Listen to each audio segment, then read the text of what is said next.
I'm really interested in this conversation, and I'll tell you why. You predicted in your book the invasion of Ukraine. Your book came out in July of 2021. And when we saw the escalation, there was a period of time right before the invasion of Ukraine where the military industrial complex, we had all the mouthpieces of the military coming out saying Russia's going to invade Ukraine, Russia's going to invade Ukraine. And I have to tell you, because I'm so skeptical of the military industrial complex, and I think that they look for war wherever they can possibly look for war, and they always kind of create narratives in order to pick fights. I didn't believe it. I didn't believe that Russia was actually going to invade Ukraine. And obviously, I was very wrong on that.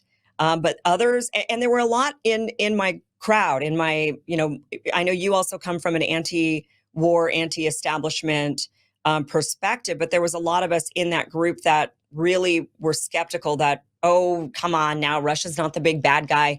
They're not going to be invading Ukraine. And they sure did. And you were able to predict this. So you have a unique, a different viewpoint, being Russian born and also having been a US intel expert. Give us, how did you know? I want to get into your background and all of that, but first just kind of give us like the quick elevator. How did you know he was going to invade Ukraine?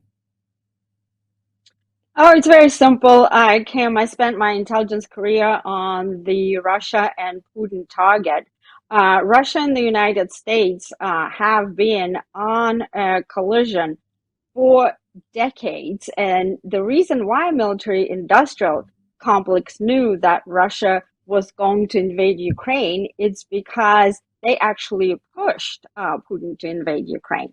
So going back to how I knew, again, I was watching the intelligence coming in, and what Putin was doing, he was watching what the United States has been doing for the past quarter of a century, and all the military campaigns that we conducted, beginning with the Kosovo and the destruction of or fracturing of Yugoslavia in 1991, then Iraq, Afghanistan, Libya, Syria. It's the same. The Pentagon has the same playbook, right? And Putin saw that, and he saw that the policy that the White House was pursuing, regardless, actually, whether it's a Democrat or a Republican who sits in the White House, the policy has been consistent. Russia policy that the United States has been pursuing for half a century, actually, is to democratize Russia's post-Soviet space. What is post-Soviet space? It's countries like Ukraine, Georgia, Moldova, and basically the strategic security perimeter that Russia has relied on for centuries for its security. Uh, it's their version of the Monroe Doctrine. And so we try to bring democracy to countries that have never seen democracy in their life, will never become a democracy. Ukraine, by the way, is not a democracy. We can get into that why later if you'd like. And so the Russian General Staff has concluded that the war between the United States and Russia is actually inevitable. That's a quote, inevitable, because Putin knew he was not going, and that's why he said, it's a red line, it's a red line, it's a red line to bring Ukraine into NATO, because you would have NATO military hardware on Russia's doorstep. He always knew he's going to fight tooth and nail. And that's how I knew that there's going to be a war, because neither Washington nor Moscow wouldn't stop, and we continued to push and push and push. And then Putin, saw that we were not listening to him after he kept saying it's a red line. And then boom, in February, and actually I predicted it way early in the intelligence community. No one wanted to listen. Then I predicted it in my book. And the DA actually tried to kill my book. So, and there we go. Then boom, February 2022, he did it. Tell us about when you were in the intel community and you voiced all of this and they ousted you. Yes. So basically, there was a small, well, first of all, the intelligence community is full of people who are incompetent. just like the U.S. government. There's a handful of very dedicated, smart, honorable officers, but there's also a lot of people who are hired from, Ivy League school, Harvard and Yale, and they think they know everything, but they actually don't. Because the Russians don't think like Americans, that is first. The Russians think like Russians. Chinese think like Chinese, right? Right. And so on and so forth. And so intelligence does not come in the English language. Imagine that. It comes in, when there's an intercepted phone call, it comes in Russian or in Chinese. But they have people who've never set their foot in the country, don't speak the language, don't understand the mindset, um, Hmm. and they may do analysis trying to predict what a foreign leader is or is not going to do, or what this missile system or that missile system is going to do or not. And I started challenging them when people told me, and I warned about, let's say we see something going on in space, right? Let's see the Russians are maneuvering a specific satellite, and space warfare is part of Russia's warfighting strategy, right? And that was my first account to be on the Russian space doctrine. And I would say, hey, people, the Russians are maneuvering this satellite, and here's what that means. And I would be told, don't worry about it. That's strategic targeting. Well, what's strategic targeting? Strategic targeting means that it's not going to happen today or tomorrow, but eventually it's going to happen, right? And I would say, do you hear yourself? Like, don't worry about it. Seriously. And that is, and then eventually, like, the people who saw that I actually know what I'm talking about, and I'm not afraid to speak truth to power, started inviting me, and I briefed Obama's National Security Council, not just one time, but multiple times at the super, super classified level, way above top secret. I briefed NATO. Just a couple of months prior to Putin's invasion of Ukraine, I briefed Stratcom Commander 4-star. Stratcom is Strategic Command that guards our nuclear arsenal, EUCOM, NORTHCOM, you name it. But we war gamed it.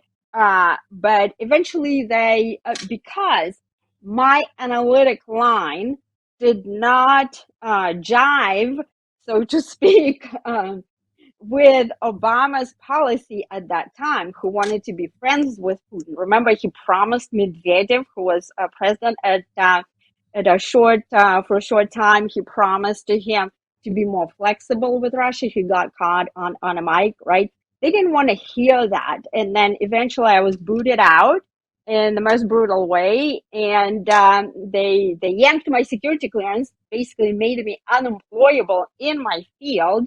And so that's when I decided to write a book where, at the unclassified level, I described Putin's mindset, his thinking, his warfighting strategy, and why, Putin developed a plan to defeat America. It doesn't mean that the Russians going to come and, invade literally the United States. But what it means is, because Putin predicted what we are going to do, so he developed an escalation, or on his orders rather, the general staff, an escalation ladder, which ends up in a nuclear war, because he can't possibly allow NATO as close as 100 miles to Moscow and St. Petersburg. So the distance between NATO and Russia's top cities, Moscow and St. Petersburg, has reduced with the collapse of the Soviet Union from 1,000 miles to 100 miles. That's a shorter distance than between Washington, D.C. and New York City, right? We wouldn't allow such kind of proximity, like if Russia or China or Iran decided to get as close as Canada and Mexico, and hopefully we would be fighting if they tried to do that with all we've got, and so do the Russians. But the establishment didn't want the American people to know this, so they created this narrative that there's a democracy, they're fighting for democracy. It's not a democracy. Zelensky is a miniature Putin, and I can explain why that is. So that's the story. Hmm. Rebecca, just real quick. you're shaking your camera a little bit, like when you're hitting your desk or laptop or something Oh, along those okay, lines, got you. and it's Okay, kind okay. of That makes jiggling the camera. got you. Okay. Oh, okay. Yeah. I'm sorry. I'm gonna try No, to it's all right. sit. I get upset. Okay. Um, so you're saying that Putin accurately has been predicting all of the steps of the West. And with those, so no matter what the narrative has been, because Obama was saying we want to be friends with Russia, we want to rebuild these relationships, but you're saying that Russia didn't buy that. Why? And so Putin was able to accurately predict, oh, the U.S. is just going to keep doing what the U.S. is doing, no matter what they say. I mean, am I getting this right? So Yes. why wouldn't Putin just say, well, maybe this new administration actually does want to make, wants to have better relationships, or explain how he knew It's that even with the rhetoric from Obama, he knew that nothing's going to change. because Putin does not trust words, he trusts action. And what he has seen, I described what he has seen that the United States, was engaging in these military campaigns all over the world, and coupled with the rhetoric that was coming out of the White House, and coupled with the pursuit of Moldova, and the Baltics were actually the Latvia, Estonia, Lithuania were absorbed into NATO, right? And so, besides, the Russians believe that it is because of the United States, and correctly so, right? That the USSR collapsed in 1991. USSR as a country ceased to exist, and Right. then so that's why he just simply does not trust. And he's a KGB operative, right? He does not, and he knew that ideologically, Russia and the United States are, on the opposite side of the spectrum. At least we used to be. And what do I mean by that? Russia believes in a strong government and strong state control. The United States, at least originally, was designed as a free country where the government is accountable to the individual. So, but we started pushing that ideology, and to them it was destabilizing because Russia is a huge country, and it has experienced many, many, many wars throughout its history, and that's why, like, it always prepares for war. There's a presupposition of conflict. Peace is never really, it doesn't exist, that it's a constant confrontation. So, but just to nuance the reason why I said it used to be, United States used to be, a country of freedom, because that's the country I came from. That's the country that my mother always wanted to flee, Soviet Russia. But for the past several years, until, thankfully Trump is going to change that. But for the past several years, I felt like I was back in the Soviet Union with all the government control, right? With all this censorship, with everything that there were, the deep state was going after Trump. So anyway, so right now we look more like Soviet Russia, but Right. At the time, Putin, what he saw was that the United States is trying to peel off and to break the strategic security buffer and fracture Russia. And there's actually Right. a policy that used to be highly, highly classified.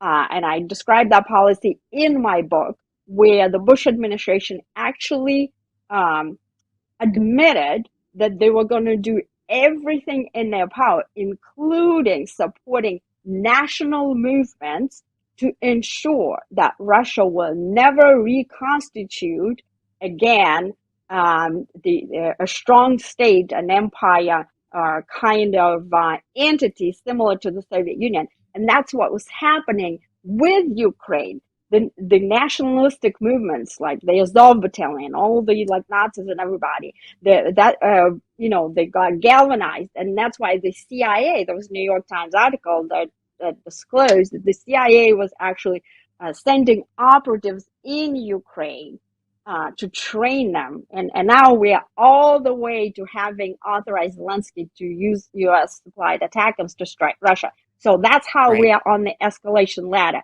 And it just confirms to Putin that everything he predicted is happening. Right. And that's So, why I mean, he can you never blame the originally guy? believed it. Right. I mean, so we Uh, can't really blame it's not him. I my mean, he's job. It's not my job to blame anybody. I'm an intelligence officer, so we just basically say how it is. When we go right. brief the decision maker, we are nonpartisan. We just say, if you do this, the Russians are going to do this, or the Chinese are going to do this, and we tell Right. them Right. this is the plan that Putin is developing.